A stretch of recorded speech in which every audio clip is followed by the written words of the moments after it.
सालों में आपने नोटिस किया होगा कि ईरान के कई सारे न्यूक्लियर साइंटिस्ट, हमास, हिजबुल्लाह के टॉप लीडर, ईरान के अंदर के कई बड़े टॉप लीडर, कई वहाँ के रिवोल्यूशनरी गार्ड कॉप के टॉप कमांडर, यहाँ तक कि कुर्द फोर्स के उनके जनरल सुलेमानी, ये सब एक एक कर इजराइल और अमेरिका के निशाने पे थे और इनकी जान गई। बार बार ये बात आई कि क्या ईरान के अंदर इजरायली खुफिया एजेंसी मोसाद का कोई भेदिया है? क्या ईरान की अपनी ही फोर्स के अंदर, ईरान की अपनी ही सरकार के अंदर कोई ऐसा शख्स है जो मूल है, जो गद्दार है, जो इजराइल को तमाम खबरें देता है? ये बात बार बार उठ रही थी। बहुत पहले मुझे याद है, शायद इसी क्राइम तक की कहानी में आपको एक कहानी सुनाई थी कि वहाँ के एक टॉप जनरल को ईरान की सरकार और वहाँ की रिवोल्यूशनरी गार्ड ने अपने कब्जे में लेकर पूछताछ कर रही थी और उस पर शक था कि ये इजराइल से मिला हुआ है। तो क्या ये सारी बातें सच थी? अब ये बातें मैं आपको इसलिए कह रहा हूँ कि अभी जब 28 फरवरी को तेहरान की उस खास इंपॉर्टेंट बिल्डिंग में, जहाँ पर ईरान के सर्वोच्च नेता आयतुल्लाह अली खामेनी ईरानी फोर्स के टॉप कमांडर के साथ मीटिंग करने जा रहे थे, जहाँ पर डिफेंस मिनिस्टर भी मौजूद थे, उस मीटिंग की खबर भी लीक हुई थी और ये था कि कोई तो भेदिया है, कहा गया। अमेरिकी खुफिया एजेंसी CIA लगी हुई थी, मोसाद शुरू से तेहरान में अपनी ज़मीन तैयार कर रही है, लेकिन ऐसा कोई एक था जो अंदर का बंदा था, जिसने खबर दी, जिसने खामेनी की मीटिंग की बात बताई, खामेनी की एग्जैक्ट लोकेशन की बात बताई। तो वो कौन था? तो इसी से ये कहानी शुरू होती है कि जब खामेनी की मौत हुई, उसके कुछ देर के बाद, मैंने पीछे भी आपको बताया था कि अमेरिका और इजराइल पहले ये कंफर्म करना चाहता था कि जिस बिल्डिंग पर उन्होंने मिसाइल गिराए, बम दागे, उस वक्त खबर के हिसाब से खामेनी उस जगह पर मौजूद थे। अब ये पुख्ता कैसे हो? तो पुख्ता ऐसे हो कि खामेनी की लाश की तस्वीर मिले। कहते हैं कि कुछ घंटे के बाद उसी मलबे के अंदर से खामेनी की डेड बॉडी की तस्वीर इजराइल के प्राइम मिनिस्टर बेंजामिन नेतन्याहू और अमेरिकी प्रेसिडेंट डोनाल्ड ट्रंप को भेजी गई। और वो तस्वीर देखने के बाद ही डोनाल्ड ट्रंप ने एक सोशल मीडिया पर पोस्ट डालकर ये ऐलान किया कि ईरानी और इजरायली हमले में खामेनी मारे गए। अब सवाल ये है कि यह हमला तो आसमान से हुआ था। इजराइल ने जो मिसाइल दागे, बम गिराए, वो आसमान से गिराए, ज़मीन पर तो उनकी कोई मौजूदगी थी नहीं, न फोर्स। तो फिर इस हमले के कई घंटे के बाद वो तस्वीर इजराइल और अमेरिका तक कैसे पहुंची? आप किसी भी मीडिया, सोशल मीडिया को उठाकर देख लें, कहीं भी अभी तक उस हमले में जो लोग मारे गए उनमें से किसी एक की तस्वीर कहीं नहीं। इवन खामेनी की तस्वीर नहीं है मौत के बाद की। और अभी तक खामेनी को जो दफनाने हैं, उनके तस्वीर, उसकी भी कोई जानकारी नहीं है कि कब होगा। 40 दिन का शोक है वहाँ पर, 7 दिन की छुट्टी थी। तो ये तस्वीर जो दुनिया के सामने अभी तक नहीं आई, ना ईरानी नेशनल मीडिया पर है, ना कहीं और है, तो खामेनी की लाश की तस्वीर इजराइल और अमेरिका तक कैसे पहुंची?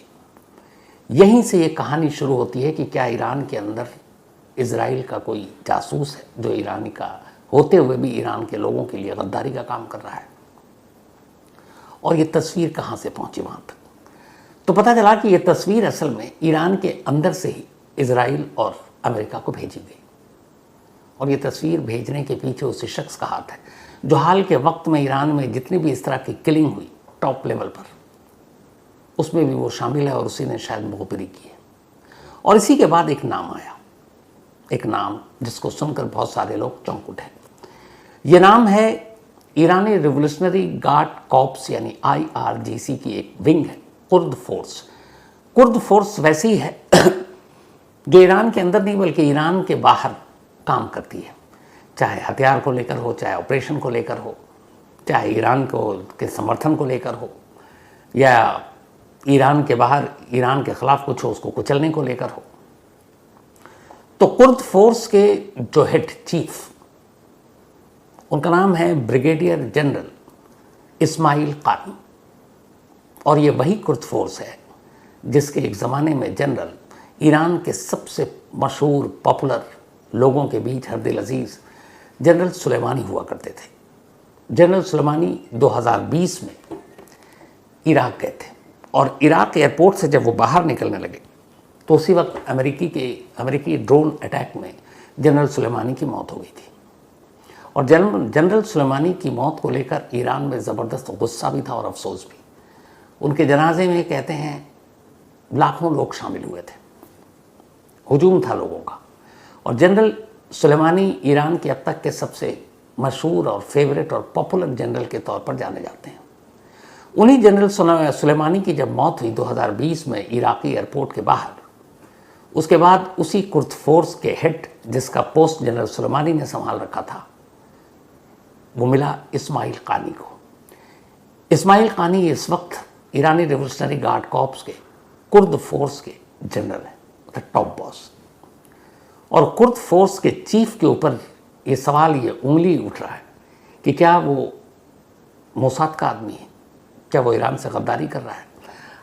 अरबियन जितने भी मीडिया है अरब की, उनकी तरफ से अचानक एक दो दिन से खबर आ रही है।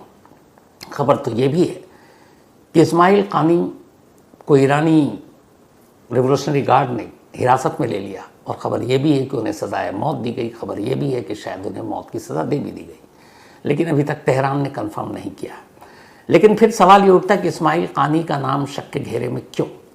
तो इसकी वजह है ईरान का इस्माइल कानी का एक और नाम है, द मैन विथ 9 लाइफ्स, मतलब 9 जिंदगी वाला एक शख्स।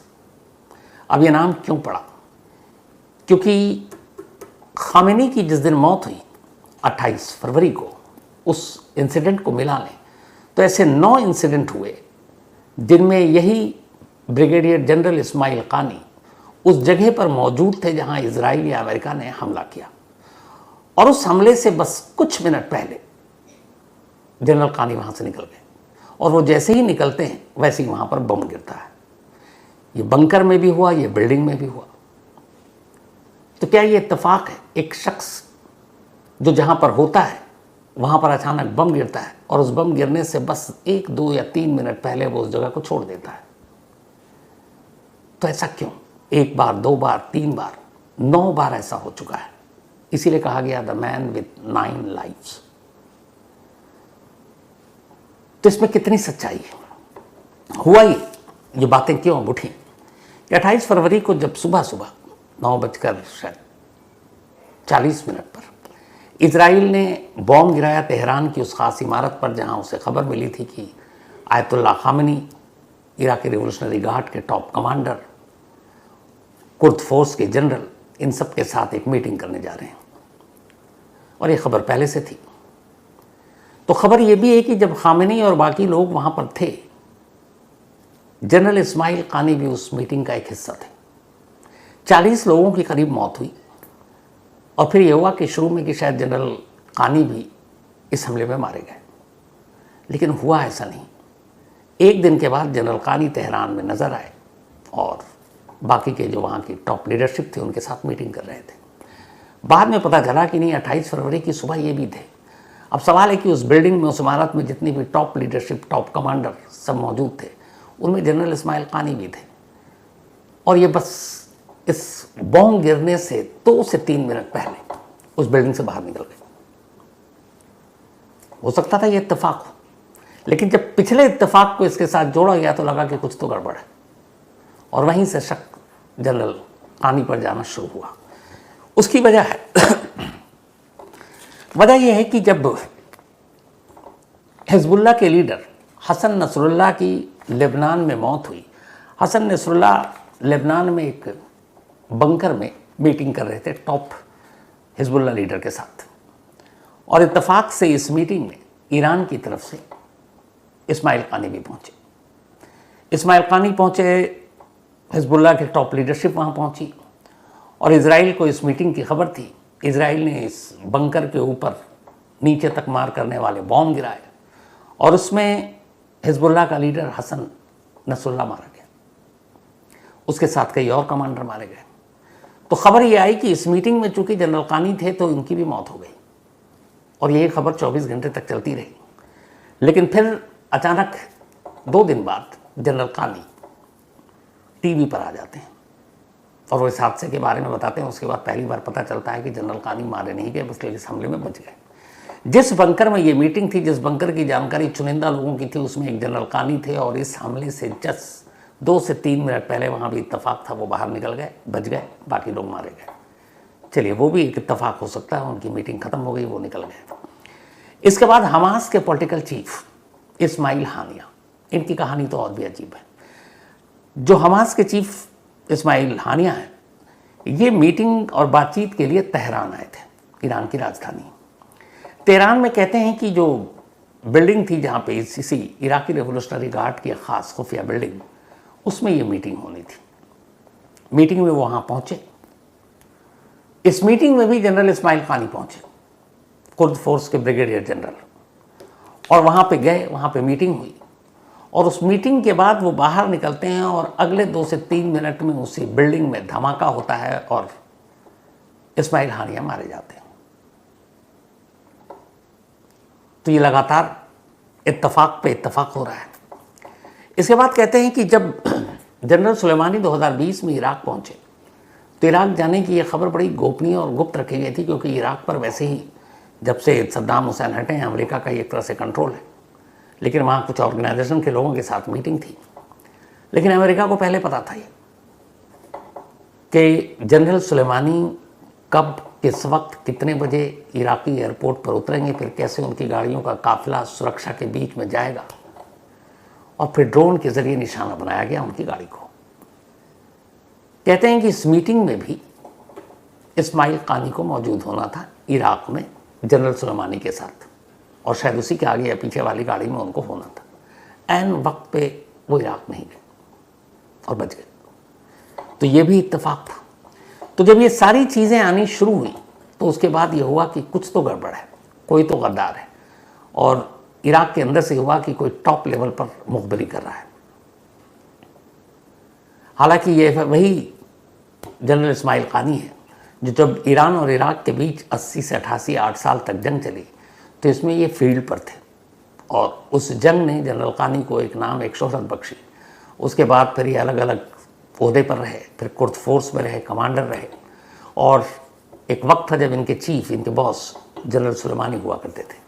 और जनरल सुलेमानी की जब मौत हो गई इराक में, उसके बाद ये हुआ कि उनकी जगह कौन संभालेगा कुर्द फोर्स, तो फिर एक ही नाम आया और वो था जनरल इस्माइल कानी का, और उन्हीं के बाद जनरल कानी को कुर्द फोर्स का चीफ बनाया गया।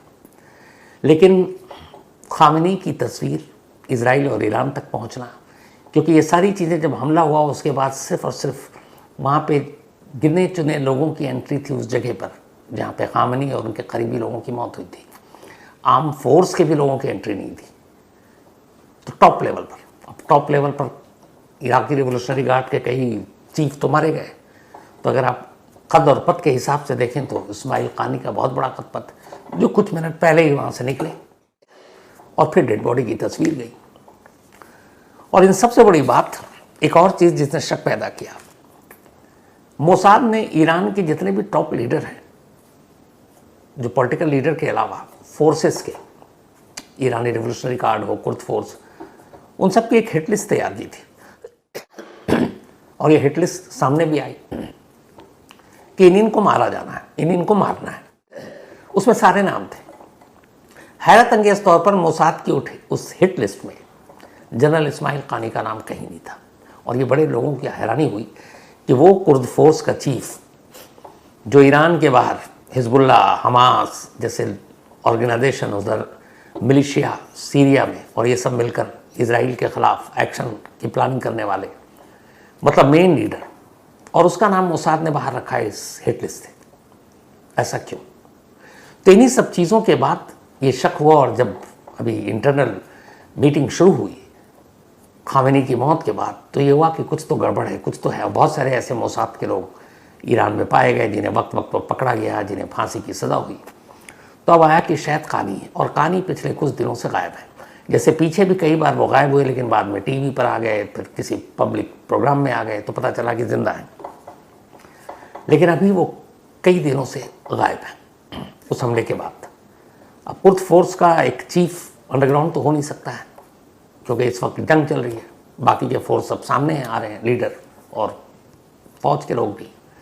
तो इसी के बाद अरबियन मीडिया में ये खबर आनी शुरू हुई है कि असल में ईरान को कुछ ऐसे सबूत मिले हैं जिससे पता चलता है कि इस्माइल कानी, जो ऐसे 9 इंसिडेंट हुए, उन्होंने 9 की लिस्ट तैयार की है।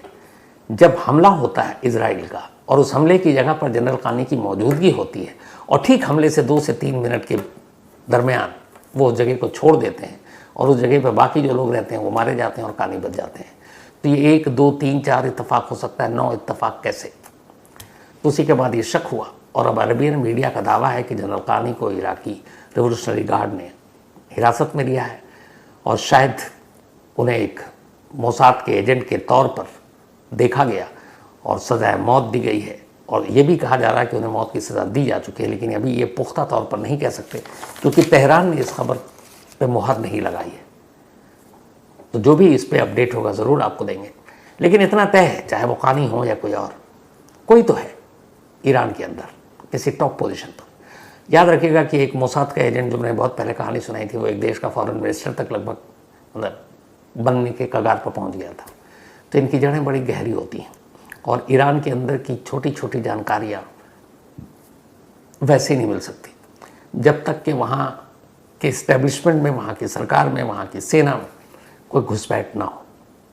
तो वो घुसपैठ कौन हो, उसकी ज़ोरों शोर से तलाश चल रही है। और अगर इस्माइल कानी ही वो शख्स है तो इससे मतलब ज़्यादा हैरानी की बात और कुछ नहीं हो सकती। तो खैर, आज की कहानी में इतना ही। अब आपसे मुलाकात होगी कल रात 9 बजे किसी नई कहानी के साथ। तब तक अपना और अपनों का ख्याल रखिएगा। Thank you very much.